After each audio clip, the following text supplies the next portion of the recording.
Et coucou, c'est Alexo. J'espère que vous allez bien. Moi, ça va super. C'est faux. J'ai le coronavirus.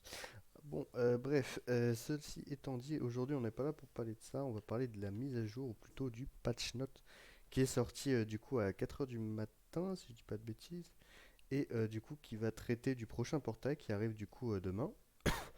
Donc demain, donc les horaires sont là. Bon, on s'en fiche un peu. 11h30, tout ça, tu connais. Du coup, dans le portail, on attendait la Jericho, du coup. Jericho rouge qui est globalement jouable en PvP, mais elle n'est pas incroyable non plus. Donc, si avec que elle dans le portail, on ferait les 31 gemmes et basta. Mais là, on vient de voir les autres personnages qui allaient y avoir, et c'est quand même assez fat, je trouve. Et du coup, je trouve que ce qu'avait dit Netmarble sur les portails, comme quoi ils allaient décaler et faire des portails toutes les 2 semaines au lieu de toutes les semaines, et ben dans l'idée c'était bien, mais si c'est pour nous mettre à chaque fois toutes les 2 semaines des personnages limite god tier dans un portail, à chaque fois, c'est un peu galère du coup. Enfin bref. Du coup, dans le portail, bah, là comme on peut le voir, il y a Roxy donc d'Halloween et Shin d'Halloween, hop, qui vont être ici. Après, on va voir leurs fiches. Hop, on va voir leurs fiches plus tard. Du coup, sinon, il y a quoi d'autre d'intéressant? Donc, comme indiqué sur le dev note, toutes les bannières. Nan, nan. Donc là, il y aura hop, Halloween, Queen of Explosion, donc Roxy, Shind, et pour couronner le tout, le petit Gozer d'Halloween. Donc le Gozer vert qui est Gauthier, on le rappelle, hein, même plus besoin de le présenter. Beaucoup trop cheaté.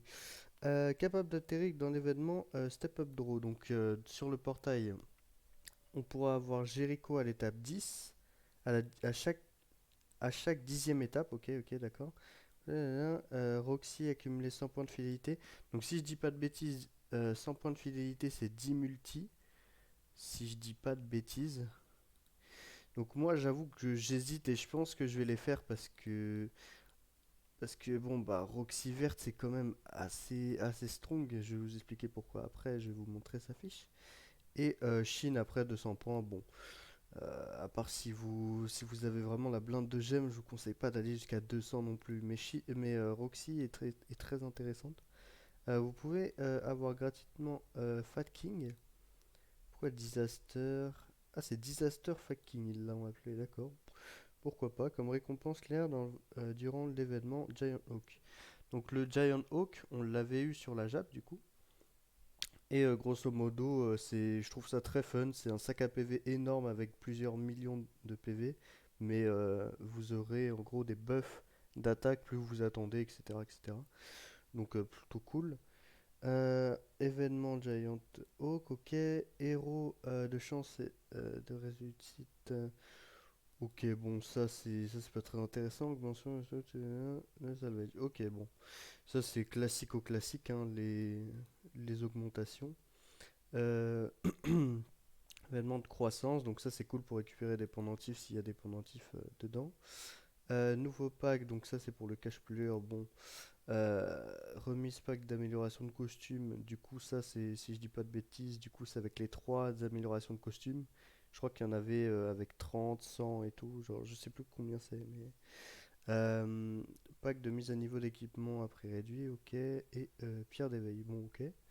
Le boss Akumu, bon ça on savait qu'il allait revenir cette semaine à peu près normalement. Et deviendra le patron de la saison régulière. Et Enek passera à la saison morte après la prochaine réinitialisation King Blows. Ok. King Food. Food. Knight Food. Wow. Bref, faites attention à mon anglais. Je suis éclaté. Justement, de Sol, donc buff de gardien de Jericho, donc ça on s'en fiche, mais ça, ouais, grosso modo, c'est bien, hein. Mais bon, je suis pas sûr que ce soit plus jouable non plus. Donc les stats de base augmentées, les petits substats aussi. Ensuite, correction de problèmes de costumes d'armée les Sahel. Ah ok, donc ça c'est cool parce qu'il y avait un compteur sur les costumes de Sahel et Tarmel, comme quoi ils allaient disparaître dans 12 jours et quelques. Mais du coup, effectivement, c'était fake, du coup c'était un bug. Et du coup ils vont rester indéfiniment, ça c'est cool parce que j'avais un peu peur, j'avoue. Le problème dans lesquels certaines statistiques de Galan, donc rouge, ne s'appliquaient pas correctement. Ok, donc il y avait aussi un problème de Galan rouge. Vu que je l'ai pas, bah je pouvais pas savoir. Du coup, les fins de l'eau, bon, ça on s'en fiche un peu. Du coup, on va passer, hop là, directement sur la fiche du perso.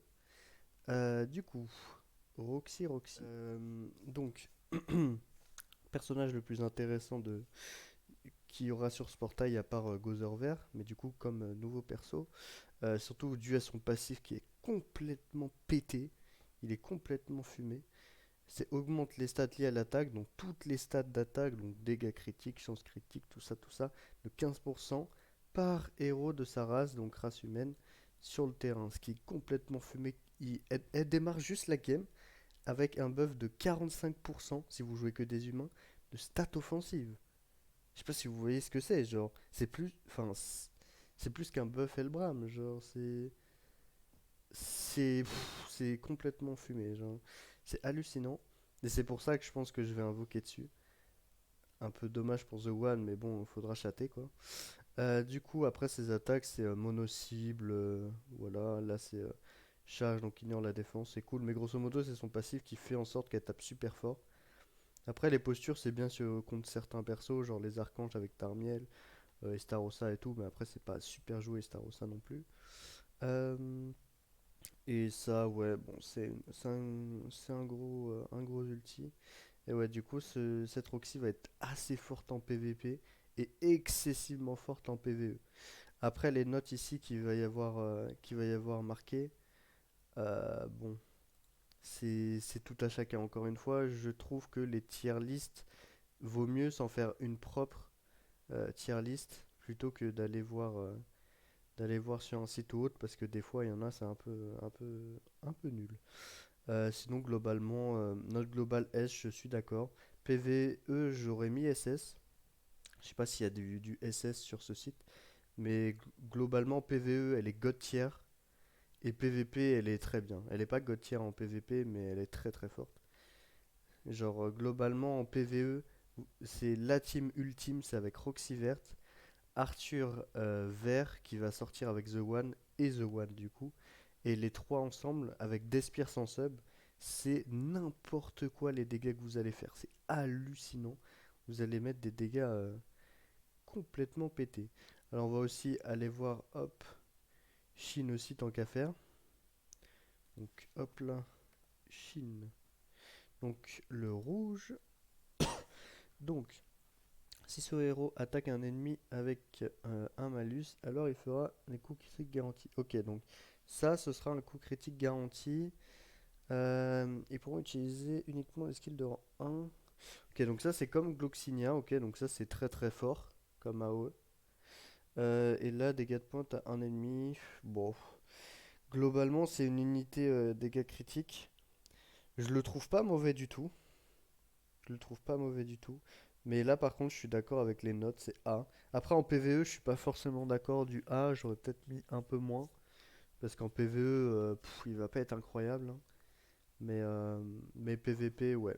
Un A, c'est suffisant. C'est suffisant et globalement, voilà, il est bon.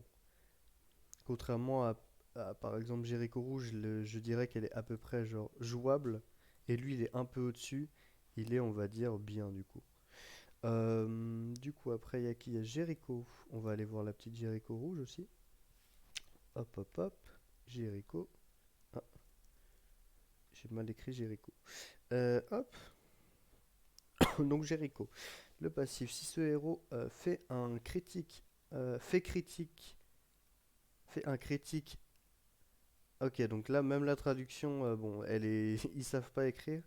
Enfin bref, c'est pas grave. Donc si ce héros fait un critique sur un ennemi, ou oublié sur un ennemi, applique un malus qui réduit les stats liés à la défense de 40% pendant le tour. Donc ça c'est pas mal on va dire.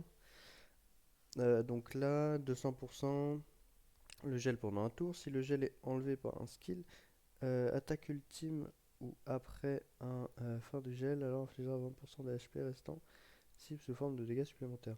Donc ça c'est une très très bonne carte je trouve, assez polyvalente. Je la trouve vraiment pas mal. Et la féminisation, c'est par rapport au bowl ulti normalement. Ouais, 20% par rapport au bowl ulti. Ça, un peu moins fort, je dirais. Et après, l'ulti classique de Jericho. Mais ouais, globalement, je la mettrais. Elle est jouable en PvP. Elle est vraiment jouable. Mais elle va pas casser trois pattes à un canard, quoi. Clairement, si vous l'avez, tant mieux. Mais la montée, de là à la montée 80, etc. Voilà quoi. Moi, j'aurais peut-être pas été jusque-là. Donc bon, grosso modo, voilà, elle est jouable et puis c'est cool. Après, Gozer Vert, on va pas le présenter parce que bon, on ne le présente plus, hein, beaucoup trop cheaté. Et, euh, et voilà, hein. Du coup, ça va être tout pour cette vidéo. Merci de l'avoir regardé. C'était Alexouille. Peace!